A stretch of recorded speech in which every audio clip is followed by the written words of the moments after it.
Hello, everyone. I'm Hans Engel from the Directors Guild of Canada. Welcome to our 12th episode of DGC Masterclass via Zoom. These are unprecedented times beyond anyone's imagining. The DGC recently posted this statement. The DGC is an organization that is strengthened by the talents and passion of diverse creatives and crew. We stand together in solidarity with the Black community and all those who still face discrimination and hate, to fight for a society free of systemic racism. Black Lives Matter. These are incredibly challenging times like nothing we've ever faced before, which makes me even more grateful that you're joining us here today. We must be vigilant and engaged. And I believe that in order to engage at this level, we must also find time to disengage and recharge. The DGC prides itself on being the place where the creative community comes together to celebrate and discuss the work. With these masterclasses, we're going behind the scenes and talking to some of the top creatives in the industry in Canada and internationally, covering directors, designers, picture and sound editors, with a new episode or two, or if it's this week, 3 during the week. You'll receive a new invitation with a specific link to tune in. I'm also posting the links on my Instagram. So far, we've had Emmy-winning director Jean-Marc Vallée, Emmy-winning editor Kelly Dixon, Oscar-winning designers David and Sandy Wasco, a special event with brilliant Indigenous filmmaker Jeff Barnaby, 2-time Oscar-nominated doc filmmaker Faraz Fayyad, 2-time Oscar-winning editor Karen Baker-Landers, sound editor Karen Baker-Landers, Oscar and Palme d'Or nominee Adam Agoyan, Oscar-nominated designers KK Barrett and Patrice Vermette, maverick filmmaker Bruce McDonald, Oscar-nominated director, writer, producer, and actor Sarah Polley, and last night, groundbreaking director Clement Virgo in conversation with TIFF's Cameron Bailey. All those can be found on the DGC National and DGC Ontario YouTube channels. Tonight, I'm very pleased to introduce our moderator. He's a production designer who has been in the film industry for over 20 years. He's designed projects for renowned directors such as David Cronenberg, George Romero, Deepa Mehta, Richard Donner, and Mary Harron. He's also worked on eclectic films such as Lars and the Real Girl, Jennifer's Body, Resident Evil Afterlife in 3D, No Escape, Brandon Cronenberg's Antiviral, and the war movie Hyena Road, directed by Paul Gross. He's worked on Waco for the Paramount Channel, Genius Picasso for Fox Television and National Geographic, and Alias Grace for CBC Netflix. He also designed pilot episodes of television series such as ABC's Lucky 7 and NBC's Timeless, among others. He's been nominated for 2 Genie Awards, 5 DGC Awards, and 2 Canadian Screen Awards. In 2003, he won a DGC Award for Cronenberg's Spider, and more recently, in 2018, he won a Canadian Screen Award for Sarah Polley's Alias Grace. Welcome, Arv Greywal. Hello. And there would be the sound of applause. Just imagine. And now I'm thrilled to introduce tonight's featured guest. She made history when she became the first African American to be nominated and to win an Academy Award in 2019 for production design for her work on the Marvel superhero film Black Panther, directed by her longtime collaborator Ryan Coogler. She's also designed Don Cheadle's directorial debut feature film Miles Ahead, Sundance Film Festival Audience and Jury Award-winning film Fruitville Station, her first collaboration with director Ryan Coogler. In 2015, she designed Creed, Coogler's sophomore feature film, the story of Apollo Creed's legacy. In 2016, she collaborated with director Barry Jenkins on the 2017 Best Picture Oscar-winning film Moonlight, a coming-of-age tale that transcends traditional genre boundaries. The film was also named one of the top 25 movies on the 21st century by the New York Times. Most recently, she designed Kill Switch with Academy Award-winning director Steven Soderbergh and Dark Waters with Academy Award-nominated director Todd Haynes. She designed Beyoncé's stunning visual concept album Lemonade and earned a 2016 Emmy nomination for Outstanding Production Design for a Variety Nonfiction, a 2017 Peabody for her work on the visual album, and took home the 2017 Art Directors Guild Award for Excellence in Production Design for Awards or Event Special. She joined the singer again in 2018 to design the interstitials for Beyoncé and Jay-Z's Mega Tour. In 2019, she was named one of Fast Company's 100 most creative people in business, Marie Claire's magazine's 50 New Guard, Elle magazine's 2019 Women in Hollywood's Power List, and InStyle's 50 Badass Women list. For her work on Black Panther, she was named Elevate's 2019 International Woman of Change and received the Critics' Choice Award, Hollywood Film Awards, Latino Entertainment Journalists Association Film Awards, Music City Film Critics Association Award, and more. From New Orleans, please welcome Hannah Beachler.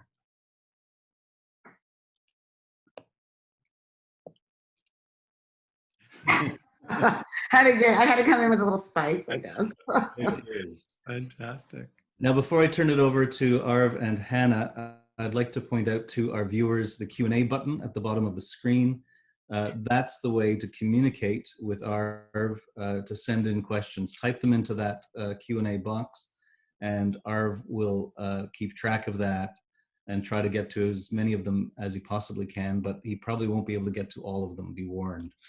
And with that, have a great conversation. Over to you, Hannah and Arv. Great. Thanks, Hans. Welcome, Hannah. Hi. Well, first of all, amazing biography. That's so fantastic. Congratulations. Just a quick note to the audience, everybody who's watching. In the past, we sort of ran out of time because questions kind of came in a little later and people thought, we'd just save the last bit for Q&A. But Hannah and I are kind of in agreement that, this is for you guys who are watching. So the earlier you can get those questions in, the more of them we can ask. So with that, given sort of where all of this stuff that you've done now, I just wanted to kind of delve into your psyche a little bit. Where does your confidence come from to kind of actually do this stuff? Because nobody does Black Panther without having a whole kind of overabundance of confidence. So how do you get there? Well, honestly, the honest truth is sometimes confidence comes from fear, and then bravery comes from doing it anyways. So I would say I'm probably more brave than I am confident, because I just kind of go into stuff and I want to have new experiences. I don't know how it's ever going to go, and I just hope I meet expectations. And I don't know that I'm a super confident person. I think that there's people who are confident in me, and I don't want to let them down. And I think that's how I got through the first Panther, was just like, I knew, and I tell you what, I'm confident about what I want when it comes to visually. Right. But when it comes to it's a lot to take on. I mean, as you know, when you get on a big film, you've got a lot of departments, you got a lot of people in those departments. And then when you are working for a studio like Marvel, who has sort of their formula, and Ryan and I came in sort of wanting to break that formula in a sense. So, that was a lot. I had to really, it took time for me to dig deep and find my confidence in sort of those situations.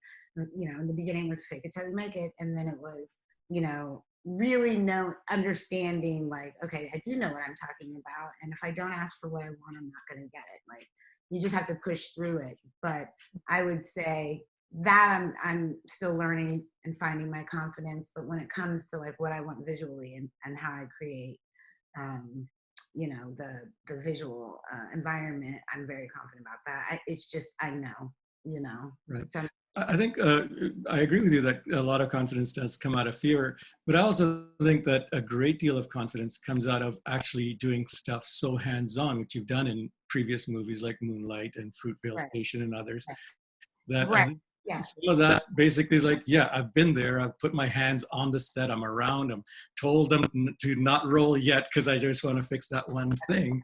That's right. When you come from indie, low budget, that's where I came from. I was doing horror films where your art department is 5 or 6 people. Mm-hmm. And, always directors want, give me 7. It's you have $5, but not necessarily that bad, but in that sense. So you really have to be resourceful and be able to figure out the problem, really, how you're going to make it be this, and then, work within your means. Right. So I got a lot of confidence because I came up also in all the departments. I mean, I came up set deck side. Right. So started out as a set dresser, and then I would always go talk to the guys who are welding and be like, teach me how to weld. I did some carpentry, I painted some, but mostly I was in set dressing, and then I was an on-set dresser, and then I was a buyer, and then a set deck buyer, and then I was set decorator. And I did that for, I mean, this is over years, but I was on set deck for years, for like 3 or 4 years. And I thought, for me, that's the most important way to get to designer, because I was working so closely with designers. Mm-hmm. And, I got to see the whole process, and I was on set all the time because, set deck. Mm-hmm. So I found that, having been there, I am confident about my knowledge. Right. And I'm confident about what I want visually, or how to work with the director. I think the business end is where I'm still like, oh, what am I doing? You know what I mean? I'm still kind of figuring that one out. Right. That's interesting, because you must get asked this often, and I do as well, in terms of young people getting into the business. It's like, should I go immediately and work for a large movie? Or, and my advice always is, if you can, work for a small movie, because you can actually get to do a lot more than be the person who goes and changes the photocopier paper, or goes for a run for lunch or something like that. All valuable things. I'm not knocking any of that stuff, but I think the hands-on experience is so important that it actually prepares you a little bit more for what you're coming into than you would be if you sort of, if you were toiling away in a large art department. You really don't get to see as much as if you were working in a smaller film. I don't know if you agree with that. I mean, I'll tell you what, when I was a set dresser and I got a job on a big film, and it was like an Andy Davis film, I think it was maybe like $90 million. And it's called The Guardian, and Gene Sardino was the set decorator, and Grant Sampson was the lead man. And that was probably like a 7-month prep to, principal photography film. And what I found for myself, I was a set dresser. And I mean, I always say to people, I came up the LA way because they were LA, and it was like being in basic training, because they really, the discipline that you had to have. I mean, there was no like getting it wrong. There was no not standing on the dock at 6 a.m. If it's 5:59 and you're in the parking lot, you got to go. Mm-hmm. And you got to go home and then try to show up at the right time the next day. So it kind of worked like, I really like that type of basic training where Grant had time to teach me how to rig lights, to teach me how to, what a Tapcon was, what a self-starter was. Like, I can go in on set and talk to the carpenters and the painter because I actually know all the terms. So I would say for me, working on that big film, but not like, don't jump into a big film as a production designer. I mean, certainly start on small stuff for that. But if you want to learn departments, which I think is very valuable, and not just jumping into an art director, or depending on what you want to do also. Right. But just because I learned all the little tricks of the trade, I made myself as valuable as I could to producers. Right. I can tell them things like, as soon as we're standing on, they want to know yesterday, how much is this going to cost? As the director's like, and then put this over there. And, the producers are sweating it out in the corner, and they're kind of looking to the production designer to be like, okay, well, if we do this, that, the other, and you got to calculate in your head, how much is everything going to cost? Well, I've done all those jobs, and I know how much time it's going to take, and I know how many people I'm going to need. I know how to cut the corner to still make it look good and save the money so I can get the set for the director. Right. And all of those things are important. And the more you know those things, I mean, it's really not just, it's, sitting in your office in any capacity, whether you're on a big film or a small film, you're just doing more on a small film because you don't have the budget to hire the people that you need. So you should know how to do it. Because if I didn't know how to do all the things I know how to do, I couldn't have done Moonlight, because there's 3 of us. Right. And, we were doing the set dressing, the driving the truck, the building the flats, the painting, the sanding. I mean, we were doing it all. So. Yeah. And I just have to say, if people who really want to know about color and how valuable that is, and lighting, and selecting props, and selecting cars, and selecting all those sort of things, Moonlight's a really good tutorial for that sort of thing. So I've got questions are already piling in. So this is great. People are asking, just in terms of your study, what did you study? I don't know if your studies, we just spoke earlier, but you can kind of briefly talk about that.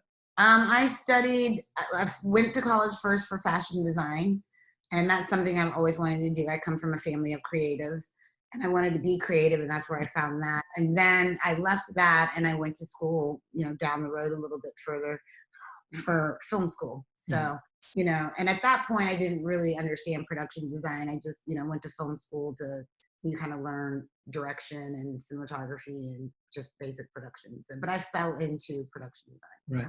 Okay. And in terms of, I want to just take you right back to when you first found out that you're going to do Black Panther. I want to know how you first found out you're going to do it and what your thought process was at that immediate moment. Well, I mean, I went and they had called and said, hey, you want to come in and meet with Kevin Feige and all the, big wigs over at Marvel. Because they had to vet me. At that point, the biggest film I had done was $30 million. And that was Creed. So that's quite a large jump. And so, I had to go in. And I thought, well, if I'm going to go in, I'm going to go in. So I put together this like ginormous presentation a la Dante Ferretti, I had some inside sources. So I kind of did this thing, really giant presentation. It cost a lot of money. All I knew is if I didn't get the job, I was like, oh, I'm going to totally be homeless. It was gonna suck. But so I went out and I did the presentation. It was all nerve-wracking, but good. And everybody kind of like got up and they left and like, thank you for coming in. And okay, I was like, all right. And my agent was like, you're probably not gonna get the job, like they're gonna. Was Ryan Coogler there for that meeting? He was there. He said no words. Right. and that was smart of him. He didn't want Right. He got me in the room. I needed to get myself the job, and he was there for support. And I'm glad he was there because I felt good that at least I knew he was there for supporting me. And everybody was so cool, in the whole thing. And I put in work on that presentation. So there was a Leica reel, 4x8 boards. We did about 50 keyframes, and I did like 4 or 5 500-page books. Wow. So about the world, and that was just not knowing anything about the story that they were going to tell. So I'm leaving, I'm flying back to New Orleans the next day. This was in LA, and I'm driving to the airport, and I'm like, well, I'll just get to the airport early. I can get something to eat, blah, blah, blah. It's a few hours early. And Ryan called me, he's like, what are you doing? I'm like, driving on the highway. I'm leaving. And he was like, okay, well, you got the job. And I was like, what? And first of all, the next day, my agent was like, you're not going to hear from them for like 3 or 4 weeks. So I didn't have any expectations of hearing at all. And I was like, you're lying. And he was like, no, you got the job. And I'm like, I immediately pulled over. And I just like threw the phone across the, car and just screamed. And I called the woman, the illustrator, Vicky Poi, who helped me. I know Vicky. Yeah, Vicky was, Vicky and I were like, amazing. I guess this is what we're doing. I was like, I need more frames. So Vicky, yes, was the woman who was her and I for 2 weeks for like 12 hours a day putting that thing together. And she just kicked so much butt. And I called her and I was like, Vicky, I got it. She was like, well, okay. And, I called my agent. She's like, come back here right now. And so it was like a whirlwind, really. And then I started about 2 weeks later. Right. Amazing. I'm going to go to a couple of the questions because they're relating to what you just mentioned. I'm going to combine a couple of them in one. They want to talk about anonymous attendee asks. Can you talk about your process of how you prepared that presentation? And Jess is asking, were there any major images or books or images and other sources that you pulled from to make these lookbooks, basically? Yeah, so I just did as much research as I could about Black Panther. I was familiar with the superhero. I wasn't familiar with the canon and everything. So I had to do a lot of research about like when it did start, who were all the artists, just all the basic stuff, looking at the artwork over the past 50 years. Right. And then the most recent Ta-Nehisi Coates version of Black Panther. Right. So I kind of soaked all that in. And I created my own little story. So because there was no script, they give you nothing, they tell you nothing. And I was like, I have to go in with a focus. So I created a story that then I could create all of this stuff off of. So the story was that the U.S. Army was, dead drop. They were going to do a dead drop and drop off Panther because he was working with the U.S. Army. And when they're doing the dead drop, a villain comes and there's an air fight, and they land, and then his Panthers come, and there's a big fight, and in the background you see Wakanda, so you see the design within the light blue. So that's how we did it. So I wanted to do a book for the land that is Wakanda. What is Wakanda? It's a whole country. What does that country look like? What does it consist of? How big is it? What's the population? Just sort of an overall general of like, here's all the different environments. Here's all the different flora and fauna. Here's all the different water source. Here, beautiful images. And honestly, I do a lot of Google searches for images. There's a lot of artists. For something like superhero, I needed things. And the way Ryan works is I needed stuff that was sort of based in reality. So I sort of needed to be online looking for images that way. Right. Then I took a couple specific ideas from, and actually my son's a huge Marvel fan. Right. And he's like, maybe you want to focus on this that's in Wakanda. I knew that there would be the Jabari land because that's in the comics. And I knew that there was a capital, which is also in the comics. So I focused on those two things as my story and created lookbooks for like, what could this province, if you will, in Wakanda look like, from the buildings to the architecture, the transportation. And I did a little stuff on like, stuff I knew Marvel would like. Right. They are a brand, and I knew that, and Vicky really was helpful with all of this because she's, illustrating for them so much. And she's like, we should do some key frames. That's going to be important for them to see. I needed to do things that they could see that I could do it. Right. That I understood how it worked, how key frames worked, how an environment worked in an illustration, how a whole concept would work. So I did a lot of that. We did all of Golden City, which looked really different than what it ended up being, but they needed to understand that, okay, I get that. And we went in and punched in and did like a room within that castle. So they knew like, okay, you can create a set within there. So I put all of that together and, all those different lookbooks. And then I did giant boards. I took 4 foot by 8 foot black foam core. And then I printed out 2 by 3 of the 2 foot by 3 foot different frames. Right. Or in the Leica reel, and then I just put them on the boards. And when I went in, I just set up. I lined up all the boards. I mean, you should see me walking into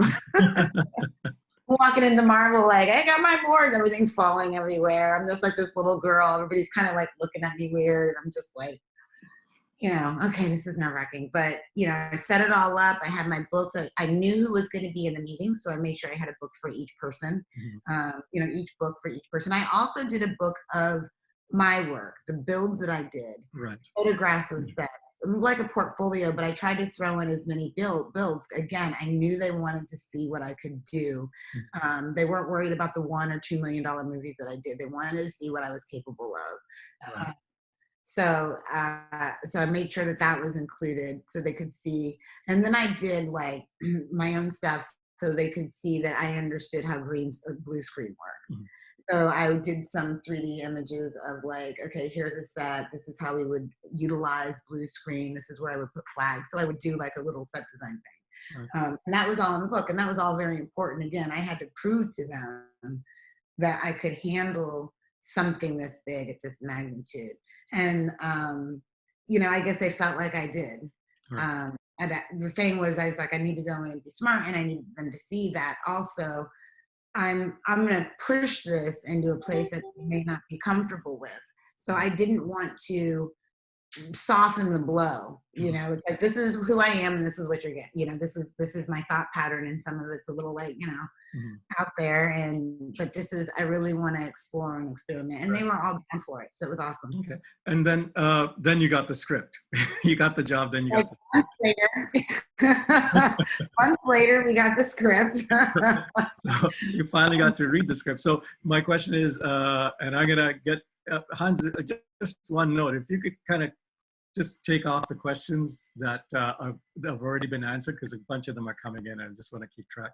And to everybody listening, I'll get to them. There's a bunch of them that we'll get to a little later as we're speaking about those things. So when you got the script, and one of the things that yeah, is interesting to me is, well, first of all, let me ask, was it after you finished reading the script, was it like abject terror, or were you exhilarated, or was it a combination? And the big question really is, what scared you most out of it? And I think it was both. It was like, this is awesome. I think the length of it at that point, because it was like 200 pages, I was like, it's a lot. And it was exciting.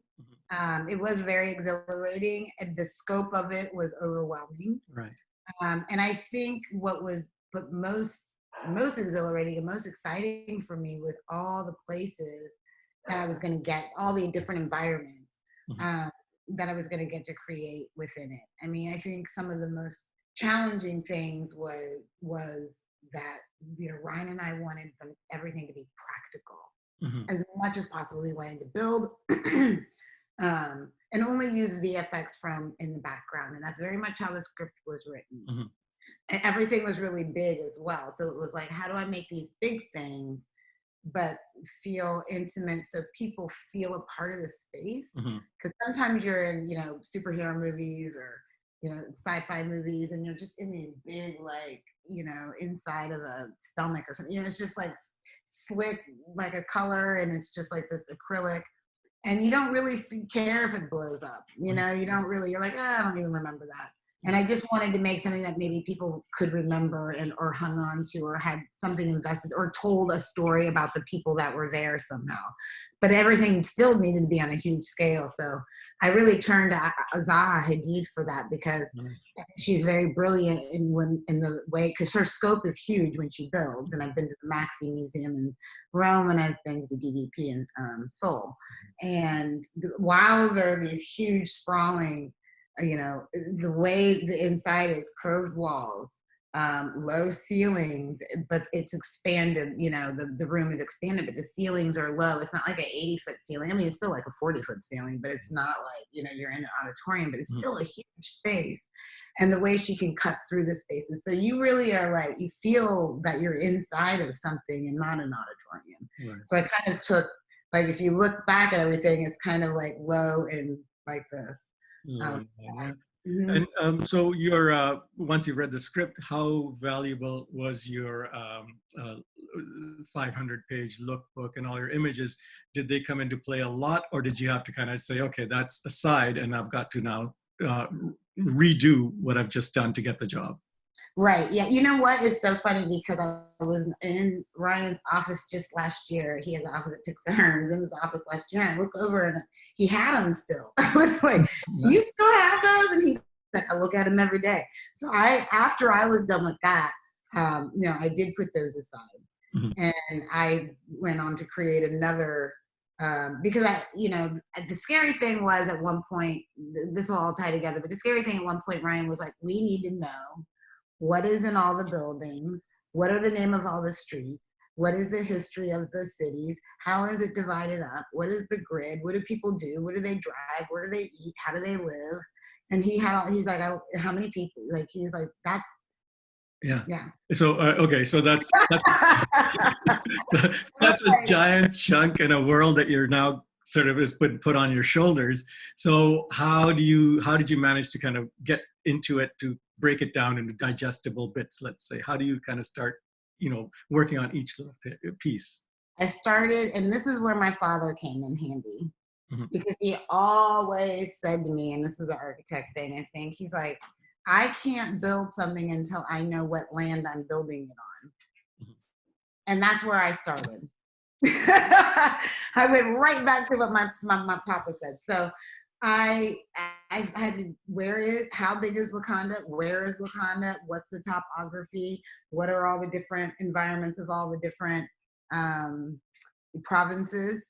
Started there. Okay.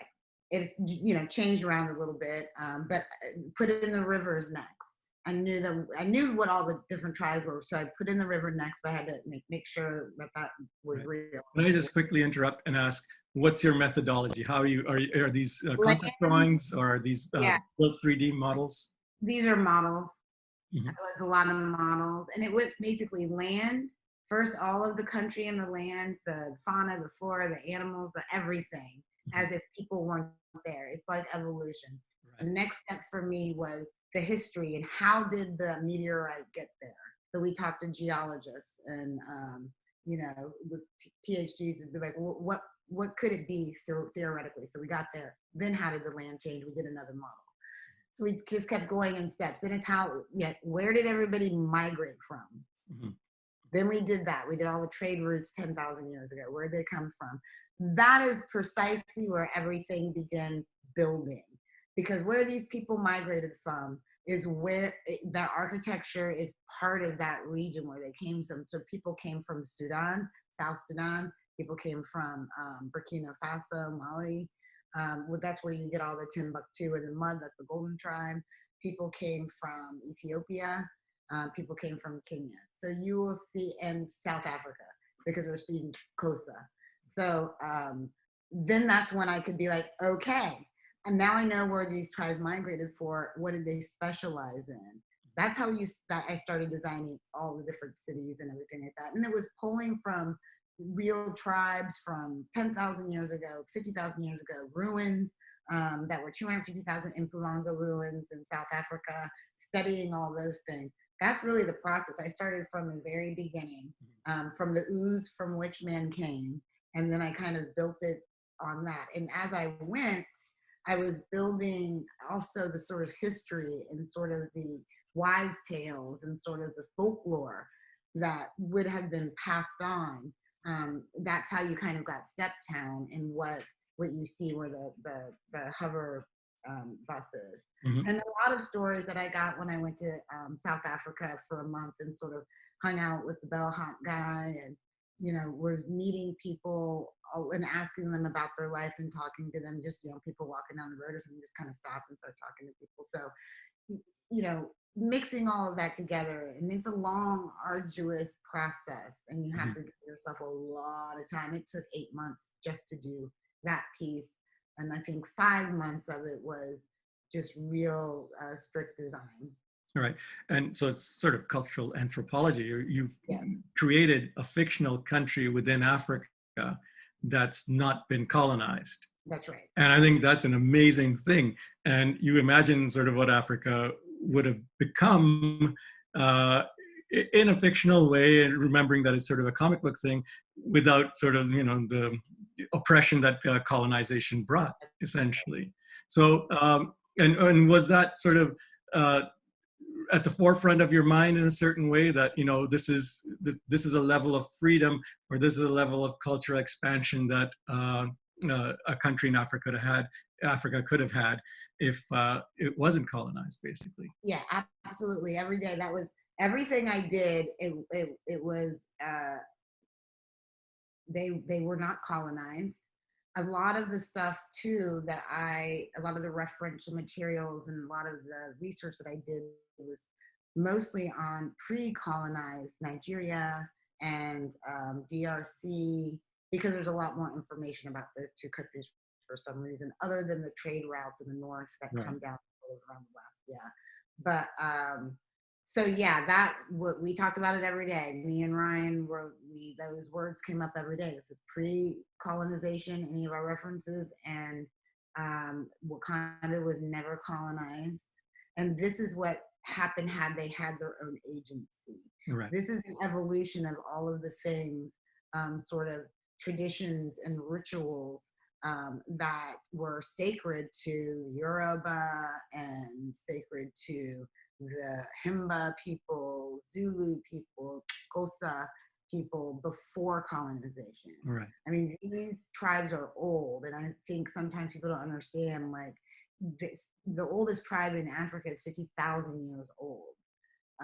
So they go, they go back. So there is a time before. Mhm. So that's what I really wanted to hang on to. But I also wanted to show certain things that people wouldn't expect to see in Africa that feel a little European, because some of the design you see in Europe does come from Africa. There's things, that were there that the Romans were in Africa in the 500s, in the 400s, and they were learning all types of things. They were learning about aqueducts, they were learning about energy, they knew that these people were scholars. Mhm. So, and they treated them as such. You know, I always say, you know, Romans just didn't like you if you weren't Roman. And yes, they had slaves as well, but those were not Romans, a lot of them.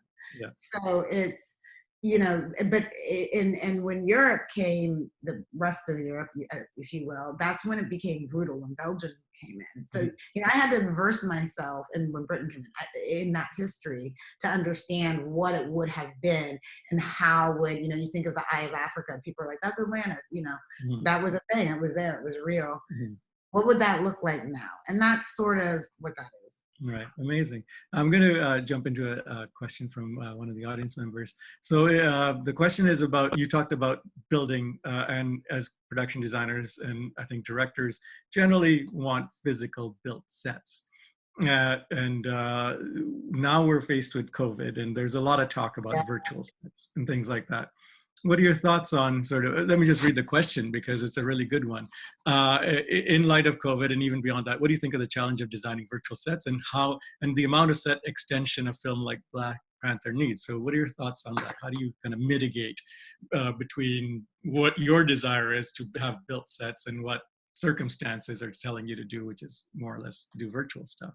You know, we've been having these conversations right now, trying to figure out what would the process be on a stage. You know, it's because what happens is more time, more money.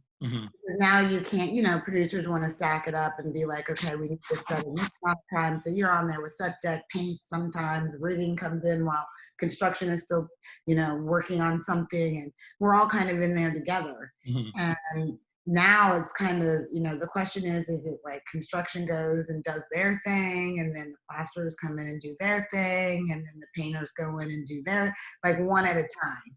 And sure, right? Somebody like Disney has the money to do that, but they have to understand it's going to take a lot longer, right, to do something like that. And that also prohibits like moving the schedule around as crazy as they often want to do. So I don't know, you know, the one at a time is a thing, you know. I think smaller films will get hit the hardest with that because oftentimes they don't even have the money to build. Right. And then you rely on practical locations.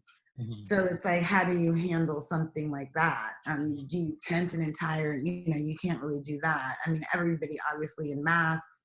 Does everybody have on face shields? You take everybody's temperature as they come in.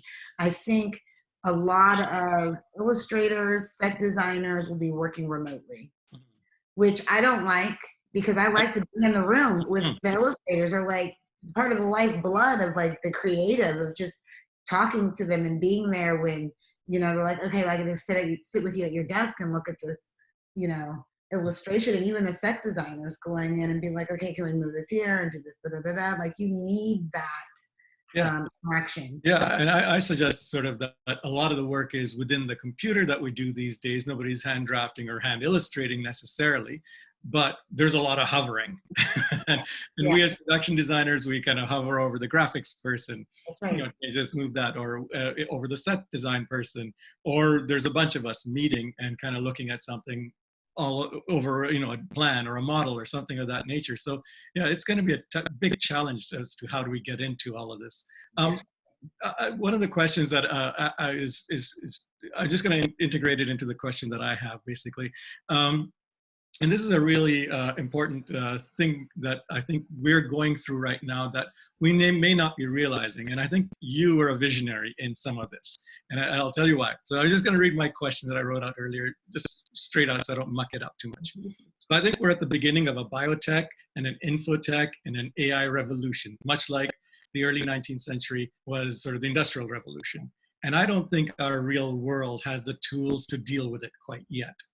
But Wakanda did. and I say this because, just a brief example of this, like, you know, in Gene Roddenberry's Star Trek in the 60s, the communicator became our iPhone, essentially. And I think that there's kind of a global societal change that's coming, and there's a level on which you dealt with that as Wakanda was being pulled together. Yeah. So the way sort of people worked with technology and yet kept their heritage and yet kept all their traditions. I think that's a really beautiful thing, and it might actually be one of the smartest things that we can come up with to actually deal with the technological revolution that's coming up, the biotech and the AI revolution that's coming up. So I was just wondering if, well, I just want you to speak about that a little bit. And I'm wondering sort of, was that at any time at the forefront of your mind, or how you were thinking about those sort of ideas? Yeah, it was definitely at the forefront of my mind. Like, you know, what I really didn't want was the technology to take over the people. Mhm. I didn't want it to be as if it was a world that only existed because of technology. Technology was only a part of Wakanda to enhance the community, you know? So it was the smaller piece. I think when you look at it, though, it feels like the bigger piece, but you still see community, you still see, you know, people eating, you know, people, it's sort of a more protopian world, if you will, Mhm. than what we're used to seeing the future look like. You know, it's Mhm. always, you know, Blade Runner or, you know, 2001 Space Odyssey, where it's like, oh my God. Mhm. So I really wanted to, again, I went back to sort of, here is the tradition, like sort of sand scribing that they do in the Burkina Faso a lot, Mhm. where, you know, they make these beautiful patterns in the sand, and then they can really predict back way back then. They would predict like how somebody's life would go, or what your marriage would be like, or if good luck was coming, bad luck was coming, you know. And I was like, well, how would that have evolved? Mhm. You know, how would that, the sand was sort of what you would say would be their computer, their technology at that point of being able to see beyond, or, you know, see beyond what was in front of them. So what that ended up becoming was the sand that was the nanotechnology in Shuri's lab. Mhm. So it's like you just have to, you know, for me it was that I didn't, you know, everything had to come from someplace. All the technology had to come from someplace. It all had to have a meaning. Mhm. I was just really nervous that I just didn't want it to, you know, nobody in Wakanda is a user. You know, they're not users. They're not, you know, ID numbers like we are online. Mhm. So it really just came down to the people, and then how do we enhance the technology to integrate into our environment. There was a lot of biomimetics that I looked at. Um, that became like, okay, this is something that we can now look at nature. We can use biocomputers. You know, Wakanda did not have binary computers; they had biotechnology. Um, Outside of the vibranium was more about energy, Right. and it was clean energy. I had to think about like how did they fit within this, in this sort of scope of the environment, and they would not have destroyed their environment. It would just gone in and not thought about it. You know, they didn't want emissions, but they didn't want to give up their tuk-tuks, which was with the bus. Right. You know, that be all over Africa. Right. You know, like 1,000 people stuff in it. You know what I mean? And they go to work, and you'll see like big like parking lots of a bunch of them. Everybody's going home from work. Mhm. It's a tradition, and Mhm. it's familiar. So there's no reason to just like get rid of it and put in like some weird spaceship. It's like I don't think that that's something that's been there for decades. I don't think that it's something that will ever be gotten rid of. Mhm. But in Wakanda's and Shuri's mind, how do we keep that, but also think about the surroundings? The reason there's no pavement in Wakanda on the ground is because when you have big paved areas, as we all know, you flood. If it rains, nothing can soak into the ground, and that's why we have these tremendous, you know, floods in Houston, Maria, Katrina, because we're just giant bowls with of, you know, concrete. Mhm. So that's allowing, like the runoff is allowing, it's going into the ground, and it's being used like they used, but it's being used for energy in the same way that they did agriculture before colonization, because you did have tiered agriculture land. So all of that runoff water is then being used for energy. Right. I Amazing. just had to keep and continually think about that.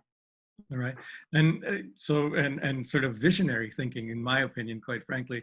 And then I want to ask, you've got these fantastic thoughts and you've sort of put them forward to your director. And I'm not sure, I want to ask the question really, that Marvel must have had something to say about it, because, you know, they have a certain DNA, those That's shows, and you have to kind of work within that DNA. So where was that sort of fine line, or how did that work out? How did it mesh together? I mean, the honest truth is, I feel like I was very lucky, Mhm. because as you know, talking about like say the aircraft, right? The funny enough, the aircraft that I presented, which ended up being the Royal Talon Fighter, you know, I wasn't even, I just threw it out there and it was like, they're not gonna like this because it looks like an old like 70s spacecraft. But my idea was that everyone who's seen a UFO sighting in the rest of the world, Mhm. they thought was a UFO, was actually a Wakandan aircraft. So I went and looked at all the different types of UFOs that people would have sighted, Mhm. you know, in different parts of the world. Mhm. And then we kind of came up with the craft, but we also integrated an African mask into it from the Dogon tribe. Right. Amazing. And I was like, they're gonna hate it. And they were like, we love it, make it more aggressive. Okay. Fantastic. Pretty much how things went. They were really there in a supportive way, in so much as like they wanted to make sure, like, you know, that this doesn't feel too much like maybe another show or another something. They Mhm. really trusted us. They, Kevin would be like, yeah, this is awesome. Like, push harder on it, go further with it, take it in another. I mean, it was really quite, I was like, okay, I thought it would be a lot more like, no, no, no, no. So I knew, and that does help your confidence, because then you start, okay, now I really feel like they are here to support this vision. Right. And um, and Ryan was obviously there to kind of, so Yeah. you most likely run these things Oh by yeah. Ryan before it went to Kevin Feige and company at Marvel. That's right. And so what is your, one of the questions sort of is actually anticipating what I was about to ask. Basically, what was your working relationship with Ryan? You know, you and he collaborated on Fruitvale. Again, a movie I'd recommend to everybody to watch, which is such a funny coincidence. Even before you and I are going to do this, I was actually watching Fruitvale again, Oh, because cool. it was just like I just wanted to see it because it's such a good movie.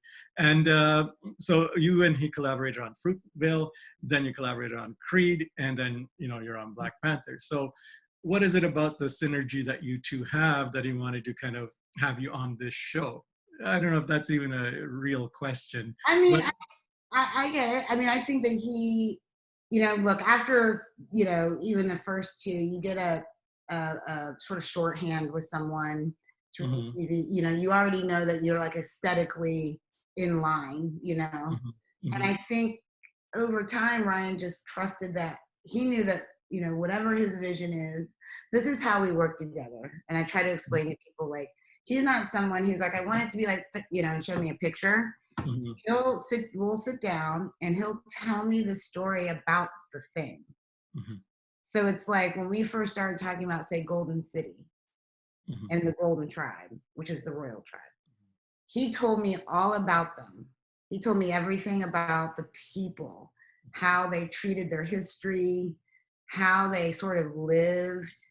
He would tell me stuff about, like, um, you know, I said, oh, I think it would be cool if we took some really sort of um, almost artifact looking buildings, giant, big buildings, and cover them in glass. Like, their museums aren't in buildings, their buildings are museums.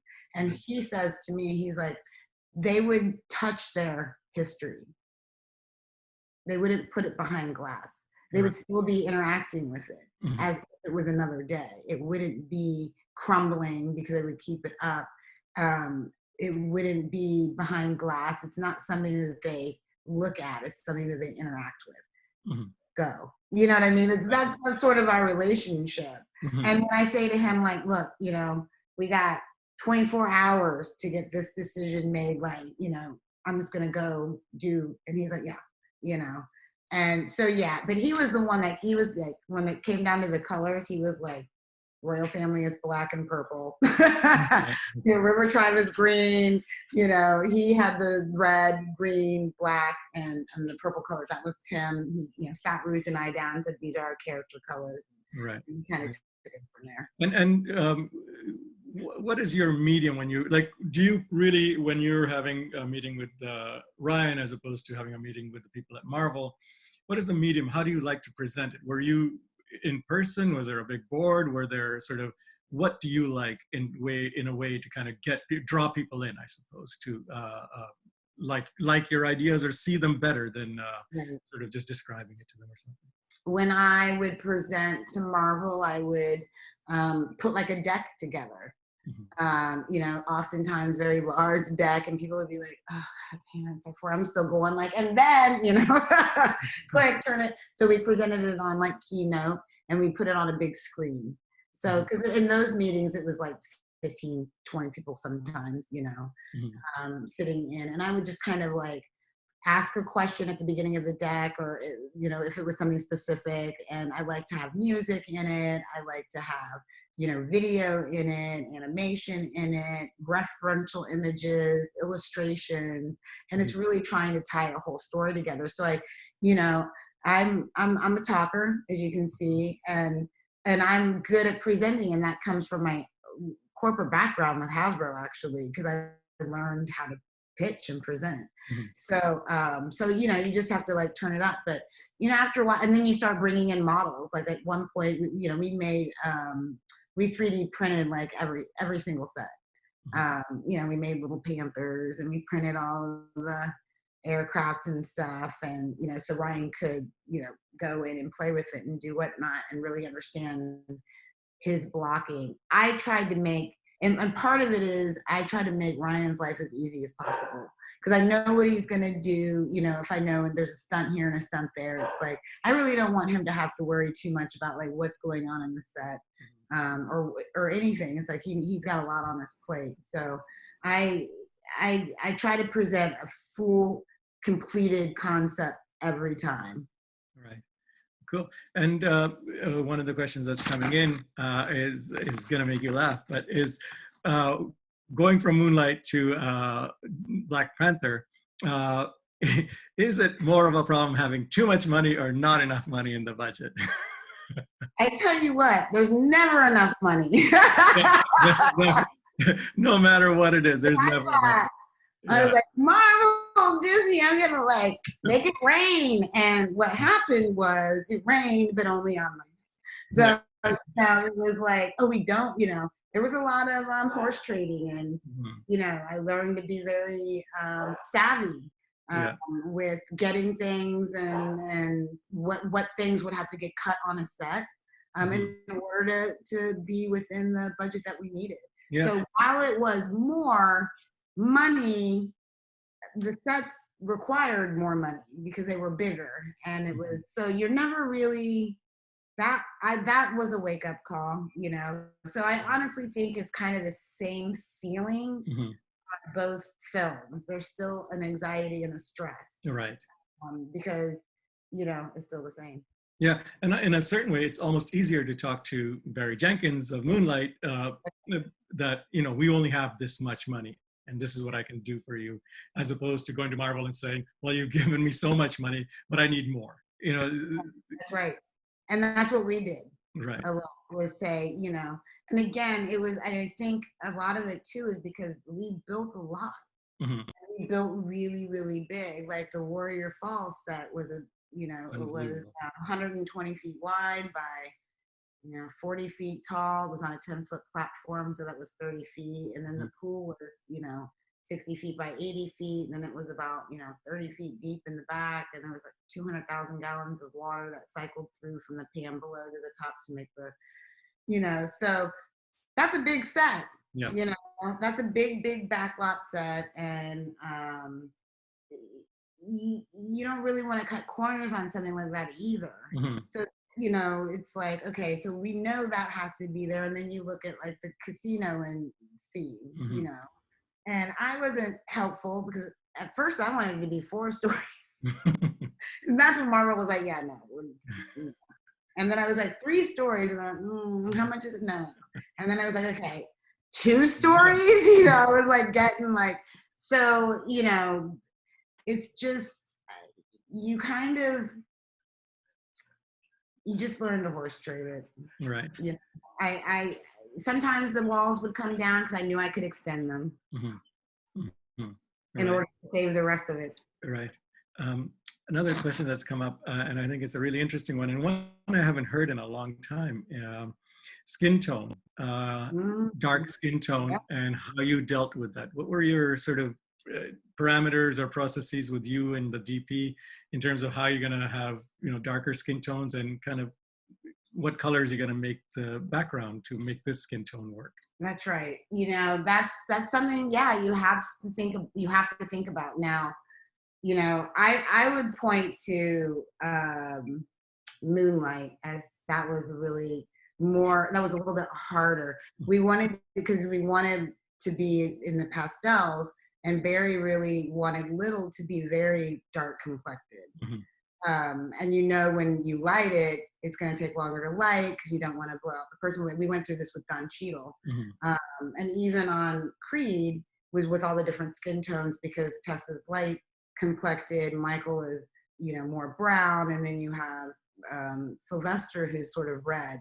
And so I was canceling out colors. So like when they're all 3 together, I put a lot of green in the brown tones of the kitchen, because it helped flush out that red in his face, but it was dark enough that Michael stood out on it as well as Tessa. So it wasn't a brown that he would get lost in, because it was, you know, not close to his skin tone. Right. So you do have to think about that. Same with Don Cheadle. I always had to make sure when I was doing Miles that I used a lot of creamy colors, yellows, and there was a couple of times we did harsh whites, because, you know, it was like a harder time in his life, and he wanted to look older. So the darkness from the light bouncing off of the walls helped with his, you know, look like he had more jowls and more lines. Right. So you really do have to think about these things. On Panther, it was a little easier because, again, the sets are really big, so no one was right up against the wall pretty much ever.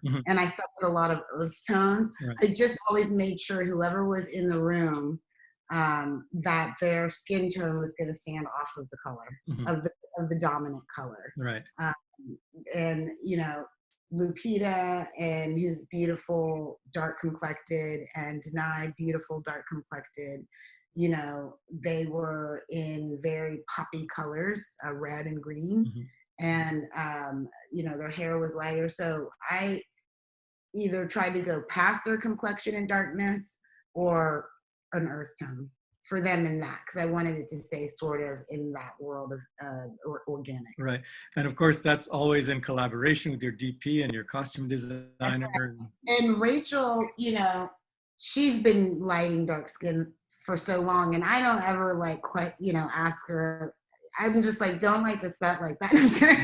I'm like, put the set, light that up. That's a giant bronze panther. Put a light on that. You know. I'll talk to her about what the colors are going to be. I know, you know, for like Shuri's, there was a lot of blues in it. And I don't, you know, she would be like, okay, go a little bit more purple, because of her sensors, you know, aren't going to pick up the blue that I see. She's like, it's going to be blue. Those are the types of conversations I have with Rachel. Costumes, you know, we were sticking within that color palette. When you're working with someone like Ruth Carter, that I was like, you just do whatever you want. You know what I mean? Like, I don't even know that I should be in the same movie with you. But I'm here, and she did a beautiful job. I remember we talked about Shuri's lab, because there was a lot of yellows and purples in that mural. And she wanted to bring in, what was the other color? But whatever, I can't remember, gold. And it reminded me of Mardi Gras. Of course, I'm from New Orleans. So it was like, you know, it's like, we don't want, there's so many purples and yellows in this that maybe we go for more stark things so they stand off of all of that colorful center. So she went white, and it worked out lovely. So yeah, we do have those conversations about when I get to them on Kill Switch. The color story was very distinct that Steven really liked. So I did sit down with Marcy Rogers, who did Black Klansman. She was the costume designer. And we really, and you know, I ended up actually changing a set around because one of her costumes was so lovely that she wanted to put on the actress. It was red. And the colors that had originally gone on were different earth tone. And I was like, now let's lean into this. You know, so sometimes it does inform, very rarely, but sometimes it does inform like how I'll change a set or move a set. Okay, I have another question about that, but I'm going to jump into an audience question in terms of people want to know, or one person actually wants to know, what did you find sort of the difference between working with Steven Soderbergh versus Ryan Coogler?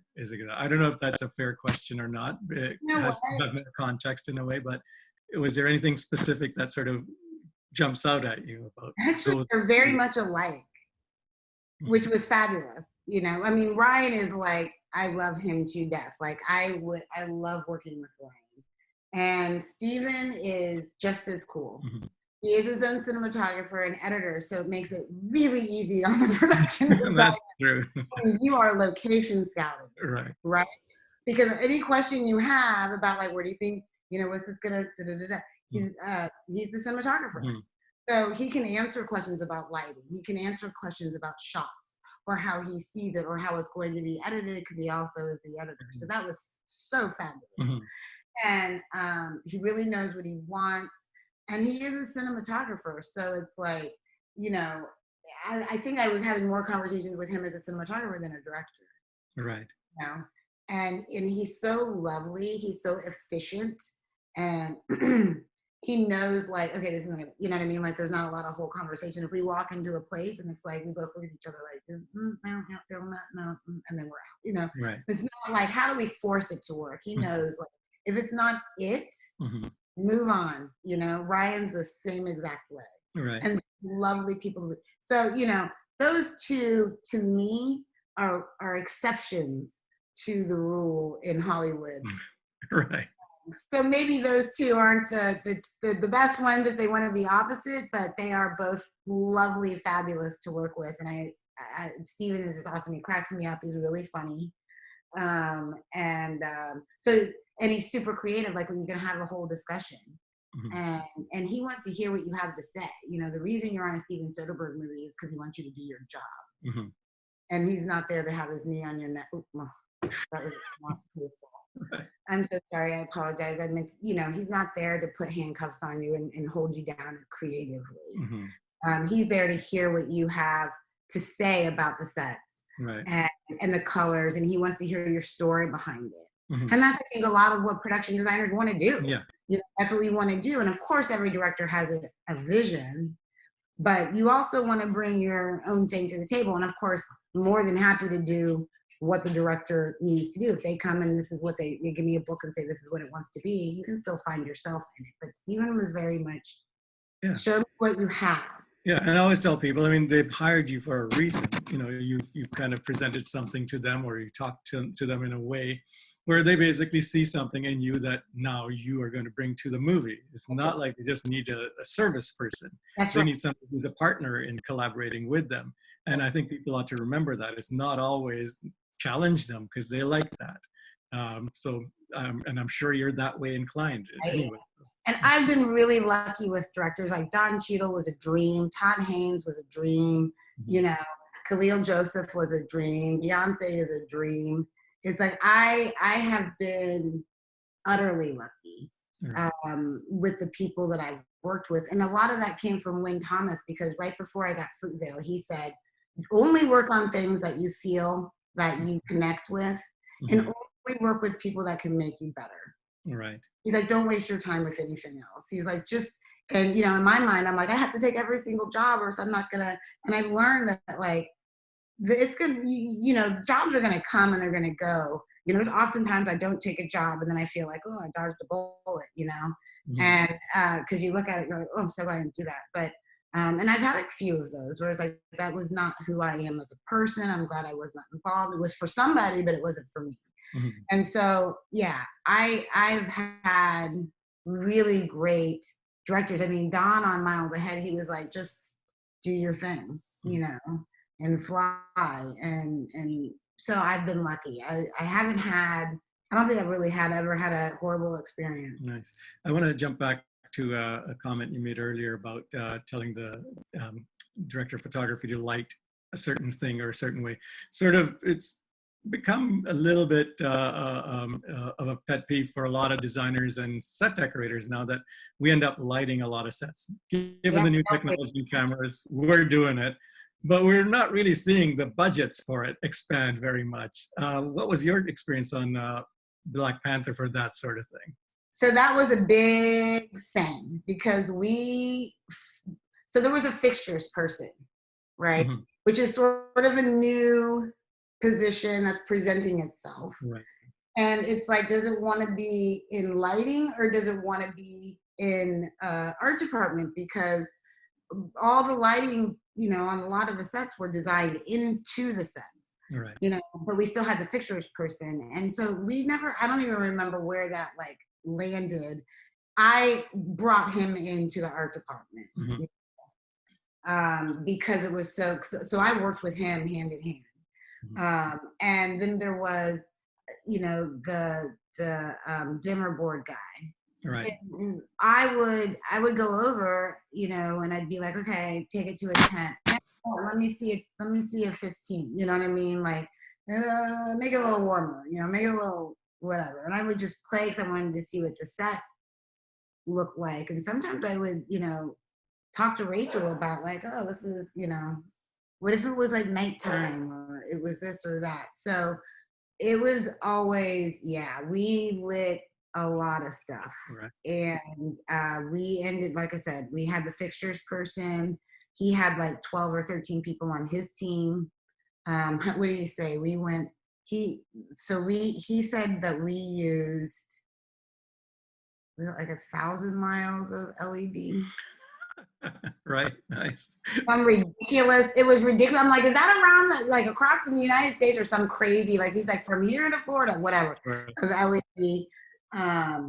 So yeah, it did go back and forth, and it got a little wild. And I said, look, if you know, that money needs to come from lighting because it's lighting. Mm-hmm. And even when you're on medium-sized films or small films, you're lighting with practicals, you're lighting sets because they want it to be like natural lighting. Yeah. And there's always, even on Kill Switch, we had that conversation because Steven likes to light. He does light, but he also likes to use practical lights. And he lights the set. He doesn't light per shot. He lights the set, and then he can walk through, and then he can, you know, follow them and whatever. But I was, you know, I was like, wow, we need to talk about where all that's coming from. Because that's a lot of sets and that's a lot of lighting.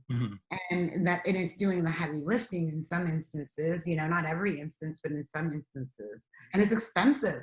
Yeah. And lighting is expensive, especially when you're buying decorative lighting. It's just expensive anymore. And, you know, producers don't. They're like, it's $5 at Target. And it's like, no, okay, first you know, so yeah, I think it's an ongoing conversation. I loved having a fixtures person. I think it helped me like let myself go to do more in design because I knew he was so good that I could work lighting in anywhere. It was also helpful to Rachel when we were doing like the spaceship because we worked lighting in down where Denai was sitting. So that was a way for her to light, but it was worked into the design. So that was a lot of what we did. Yeah, amazing. I want to talk a little bit about your art department, and you can pick whichever film you like, or you can compare and contrast.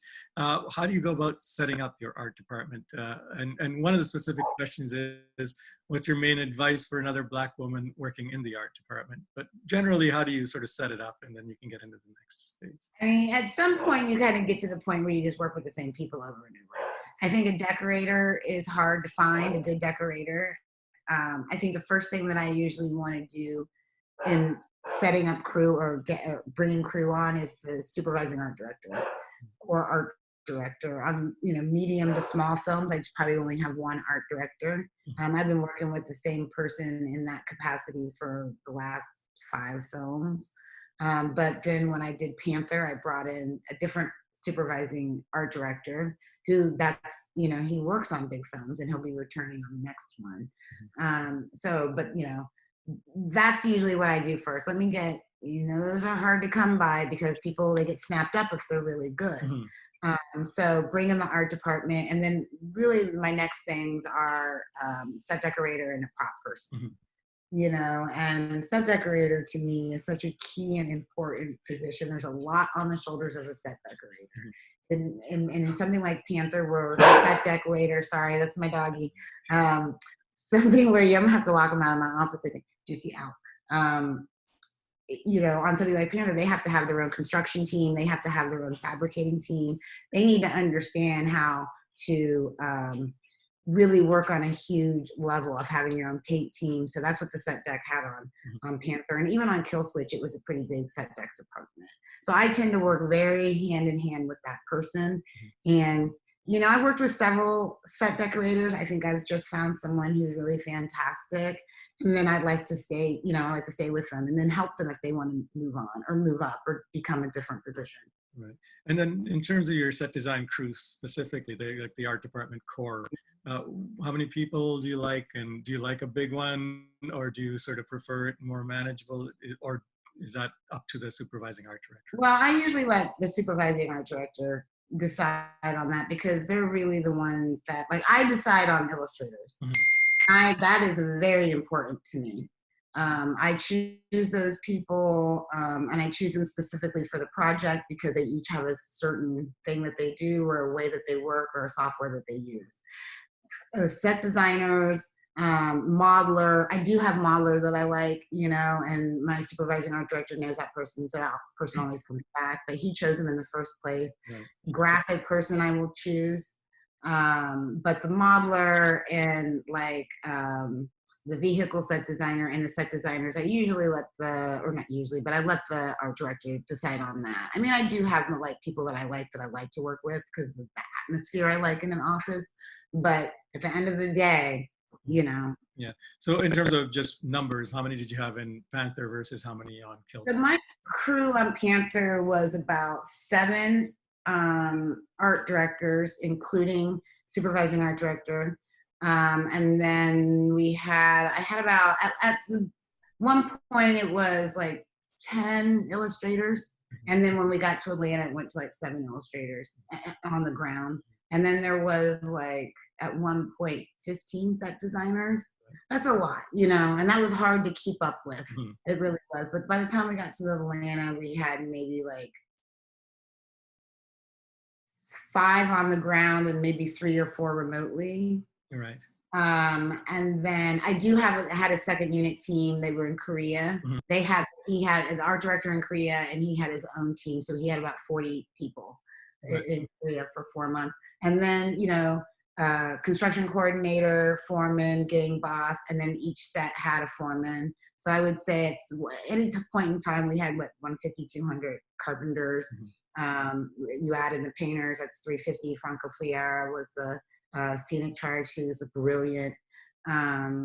He probably had, at any point in time, 30, 40 people. I mean, there was a lot of big stuff to do. So I tend to like a lot of illustrators and art directors and a big carpenter crew and paints. But the set designer, that was a lot. That was a lot for me. Yeah. Would you ever, because you've gone to fashion school, learn fashion design, would you ever kind of consider just taking on the costume designer role as well? I have considered that. Yeah. Yeah, very Catherine Miller. Baz Luhrmann's wife. She does both sometimes. Right, yes. And I've thought about that, and I think I would love to do that at once just to see if it's viable. I think you have to have really good people. I think I need to learn a lot more about costumes, and I've been trying to sort of head that direction a little bit, but I've also been trying to head the directing direction. So there's that too. But yeah, I like to have a lot of people. Right. That's fantastic. So what sort of things do you want to direct?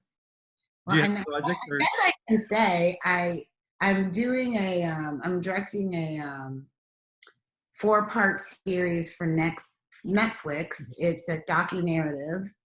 I have a co-director, Jen Nakiru, who is an artist, a visual artist and a documentarian as well.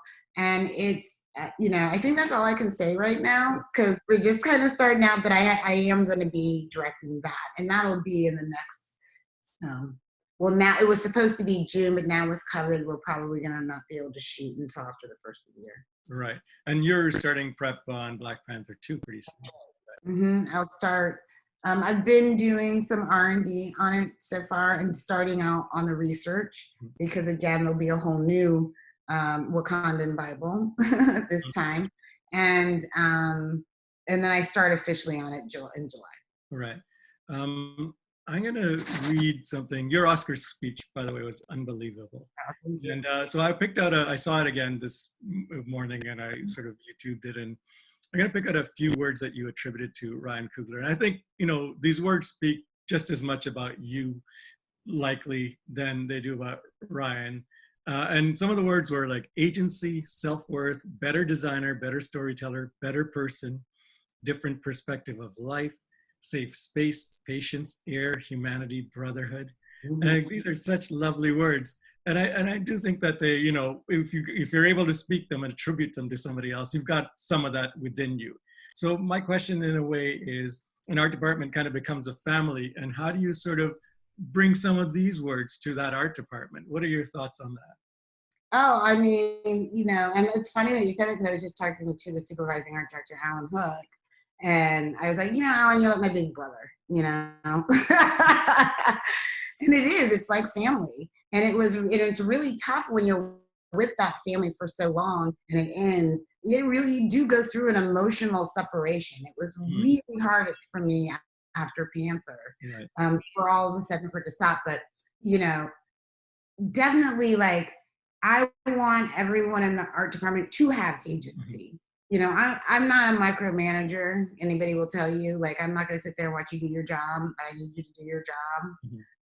And I attribute all those same words to my art department and any one of them that I've worked with. But now it looks like, it's shaping up to finally be, this family that hopefully can go from one to another, And in the next 3 or 4 years, I'm hoping that that's what becomes possible. But I think it's really important that you find that in people. And Ryan gave me all of those things.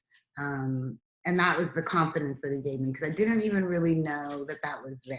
I was looking for it in someone else. And I think what I did was I found it in myself. Amazing. And so I want to jump back to the art department a little bit, or the role of a production designer and what you make your purview. So we're, as production designers, have our fingers in virtually every department. Okay. And so I want to ask you, in terms of how much you got involved, given the enormity of what Black Panther was, how much you got involved in other departments like lighting, costumes, physical effects, stunts, and then we can talk about VFX in a minute or so. But within all of those things, roughly, did you find yourself getting involved, or did you sort of just have to leave it up to them because they're just so massive? I got involved. I think I was involved with costumes. Like Ruth and I talked all the time, and because Ryan had specifics as well, and that he wanted. And look, I think a lot of it just because I'm probably, besides the people that he works with, like Ludwig, that he went to USC with, one of the first and oldest people, the longest person he's worked with. Right. So there's a level of trust with me to take care of things at some time, at some point in time. So he can put whatever he needs on me. I'll talk to hair and makeup. I'll talk to, VFX. I'll talk to and be involved with. The one thing I never got involved with really was stunts, right. Unless it had to do with how we had to cut up a set. Then we were all involved with stunts, but otherwise I wasn't really involved with how that looked or what that was doing. But everything else, absolutely. I mean, pretty much everything else. I can't really, except for food and he's like crafty and stuff like that, I was not involved with other than eating it. But I can't really think of one thing that I didn't touch at some point. Right, nice. And in terms of visual effects, because all of the back backgrounds had to be created. The wide shots of Wakanda had to be created. How much involvement did you have with them? My daughter actually asked me this question earlier. It's like, when you do a green screen, you know, who decides what goes on that green screen? So can you sort of talk about that a little bit? We created everything during our R&D, right? Mhm. And leading up to shooting. So I was also designing for all of the world, the ceilings, the extensions, the backgrounds, the city. So for instance, Golden City, what you saw, that was all a design. I had, you know, one illustrator on that for probably 8 months. There's thousands of iterations of, you know, because I'd come in with my, you know, little drawing, or I'd smash together some really bad Photoshop and they'd be like, I think I get it. And we just kept going and going and going and going with that. Once we got to a place as far as we could go with it, and really there wasn't a lot of time left because I was losing that person, we loaded it all over to ILM. Right. And so they directly took that city, you know. And then when they started, they had to go in and do a lot of buildings, because we didn't do every single building. We did like the epicenter, Right. which was the main piece, and all of the illustrations, if you look them up online, that's what we did. But he also did like the mountains, what you see from a distance, but they had to go in if we swept by a building and put that in.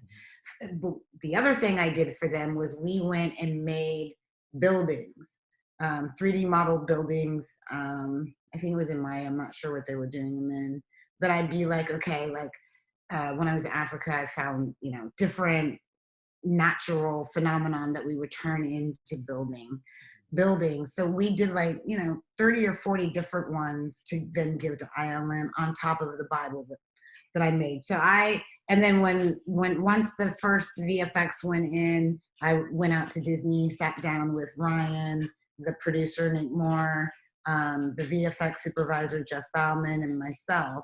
And we just went through like each scene that they had done. That was sort of a completed, not super completed, but enough for me to say like, okay, well, you know, that thatch roof needs to be like this, and that wouldn't be in that part of the building, and, you know, take that out, and so that's the wrong color. And so we would sit and go through, you know, it's quite a long time, and did that a couple times. Ryan would send me things and say, hey, take a look at this. Can you, you know, come up with something or fix this piece that, you know, VFX did. I'm not really sure if this is what I want it to be. And so I would do that. So there was a lot of that. I tried to be involved as much as I could with things when they were prevising. You know how that can be sometimes. It's like, well, what is that? And you're like, no. And no, it's right here. You know, so yes, we had designed all of it, you know, and then handed it over. And that's how that went. And now that you've had sort of Black Panther 1 experience, when you get into Black Panther 2, I'm sure and I hope that, you know, your vision is sort of even further elaborated upon with VFX or even with built sets, basically. I'm hoping. I knew, you know, going into it now, it's like, okay, I have a much clearer idea earlier of like all the work that needs to be done, because, you know, Ryan is not, nobody's resting on any laurels with this one. He was like, good luck, this is gonna be really hard. I was like, what? This is gonna be like, so it's so, you know, it's gonna be hard. No time for rest, and it's not anything like anything. So it's like, okay, I thought I'd be like, you know, just putting some sets back together. It's not gonna be like that. But sorry, go ahead. No, go ahead. I'm just so I wanted to, and this relationship is so amazing that you and Ryan Coogler have, but I think I'm getting the sense that you formed that relationship with virtually every director that you work with. So my question is, pre-production is great. Most DPs and directors really just want to get to the shooting part. Yeah. They are interested in what you're doing, but they get restless and they're like, well, let's just start shooting. And you're like, no, I need more prep. But once they do start shooting, where are you? Do you open up every set? Are you there every day? Is it even possible on Black Panther? I mean, it certainly would have been possible on probably Creed and maybe Kill Switch, but what is your role and how do you like that role? Because you've had the experience of being on set, and I love being on set, but you can't always be there. That's right. tell me what your experience is. I mean, you know, I everybody knows. Like I've opened every single set, always. Right. Panther, on every movie I did, I opened set, and it's probably because of being a decorator and being an on-set dresser. Mm-hmm. And I like to make sure that walks through with the director. You know, I'm there very early, waiting for Ryan, who always is there early, whoever I'm working with. You know, whatever their schedule is, I'm there before they get there. I walk through with the team, make sure everything is. You know, you do your little zhuzhing, but if it's fine, it's fine. I'm not the one to do stuff if it don't need to be done or touched. Come in, walk through. How does it look, right? You know, how's it feel, right? Is everything good? Yeah. And usually it's just like, I know he's okay because he's already talking to the actors. Right. And it looks like this. I go to catering, I come back, I sit in the chair. Somebody tells me I can't sit in his chair. And I said, it's Ryan's chair. I can sit in this chair. Ryan! And he's like, okay. Yeah, no, she's fine. She's fine. She can sit in the chair. And I'm like, I'm eating. I eat my food. I give Cindy, his wife, a hug. I was producing partner, and then I'm out. Right. And Ryan's looking for me like, where'd Hannah go? And I was like, no, you said it was you. I don't like to stay on set. I like to open it. I like to make sure it's fine, and then I like to boogie, because what happens is if I stay and watch how they destroy it sometimes, right. I'm just like, I can't be there, because I'm like, don't touch that. Put that water bottle up. Do that. You know, I'm that person as well, because I was an on-set dresser, so I see it all. Right. You know? And I'm just like, you know what? It's going to be fine. There is a fabulous on-set dresser. I need to leave because I'm going to start talking. And yeah, but I like to be, I have to open every set. I have to know whether it's an exterior or they don't need me. It does not matter if it's blue screen. I have to be there for the director. It's just something I think, again, being a set decorator and on-set dresser did. Right. Hans is telling us to wrap it up, but I'm going to do a couple more lightning round type questions. I'm silly. I'm going to do a couple of the attendee questions in a way. Okay. How do you design for reducing production environmental footprint? You know, I get asked that question a lot.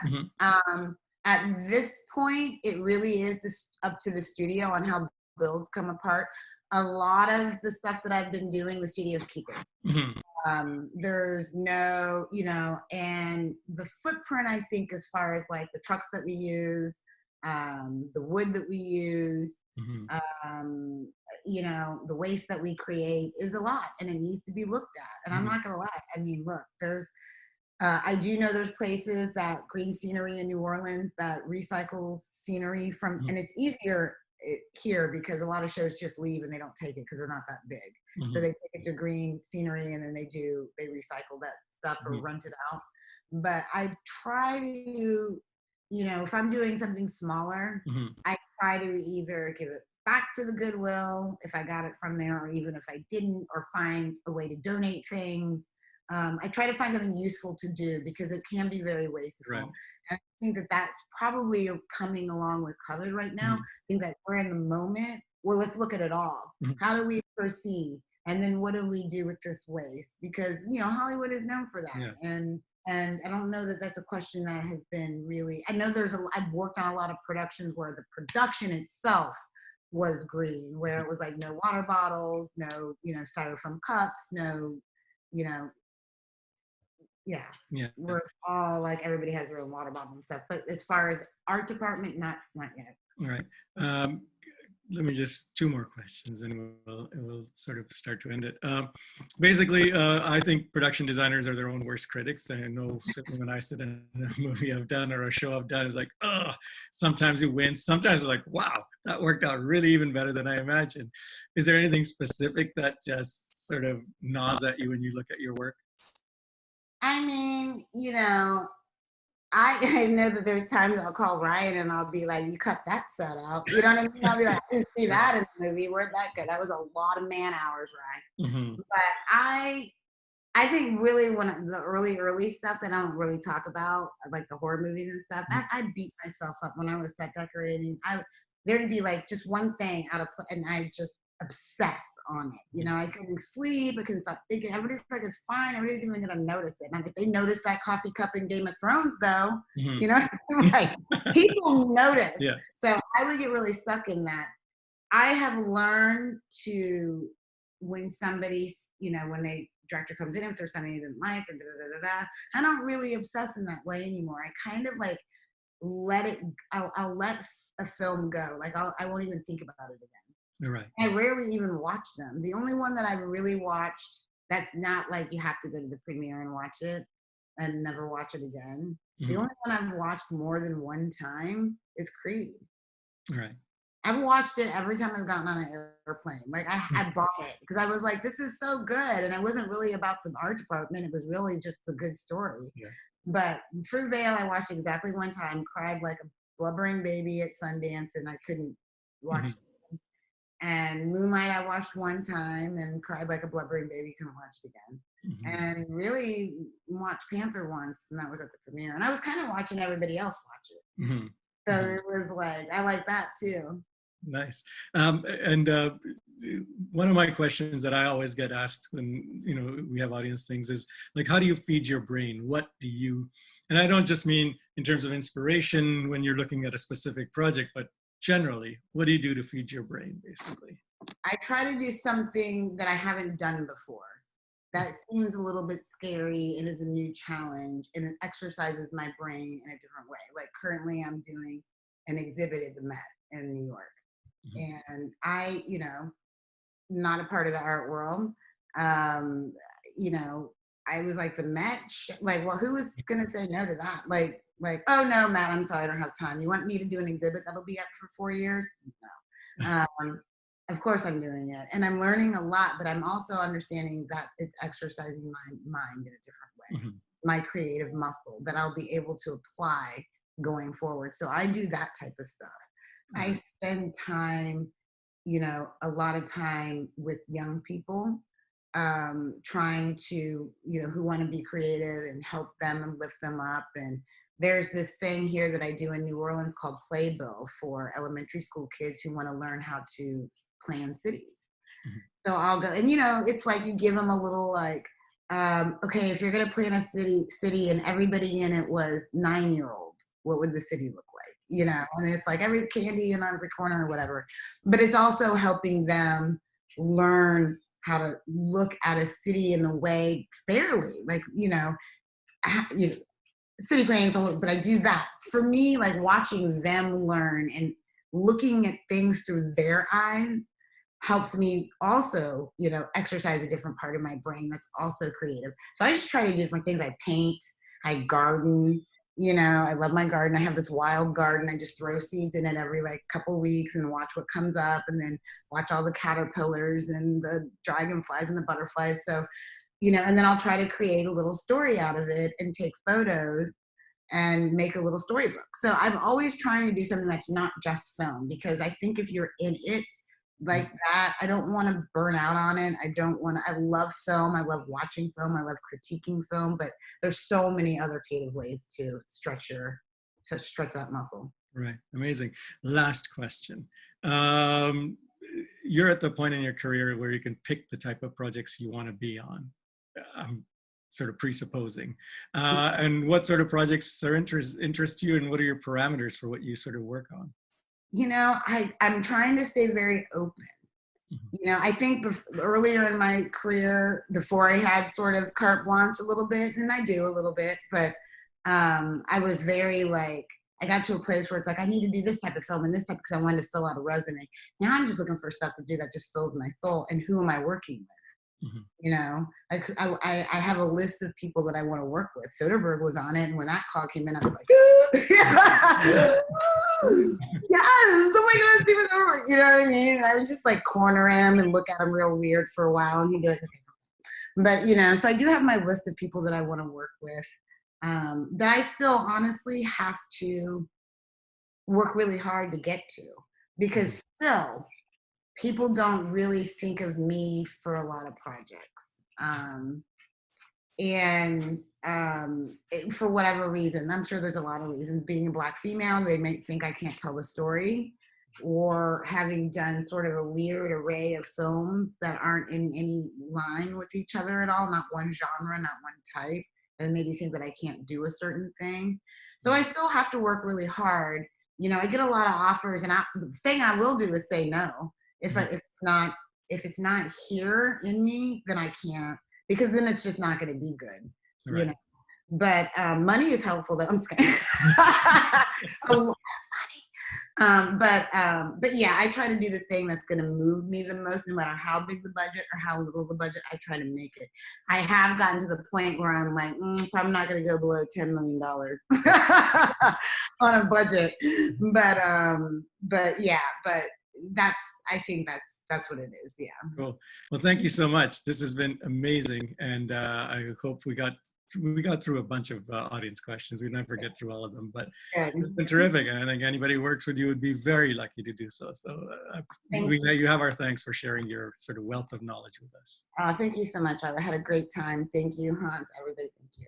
Absolutely. I mean, that was so much fun, so insightful, so generous, genuine. Thank you, Hannah and Arv. Yeah. Wonderful. And to the audience, please join us tomorrow night for a masterclass with prolific director and actor Helen Shaver. She's amazing. She's a font of wisdom and amazing stories from an incredibly storied past, and continues to be an incredible director, both in Canada and the US. This masterclass series continues to be an amazing ride, and I hope it's providing some relief, entertainment, and no doubt inspiration in these incredibly challenging, strange times. Be safe, be well, have a great night. Hannah and Arv, thank you again for spending this time with us. Really wonderful. Thank you for having me. Pleasure. All right. Bye-bye. Take care.